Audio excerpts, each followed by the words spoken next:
بسم اللہ الرحمن الرحیم۔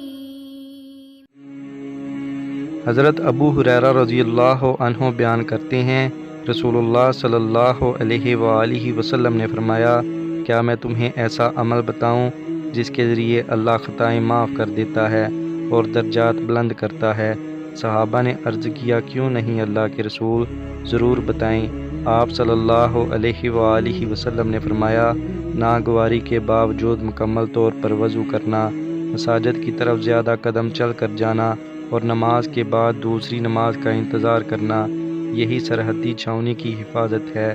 مشکوٰۃ المصابیح، حدیث نمبر 282۔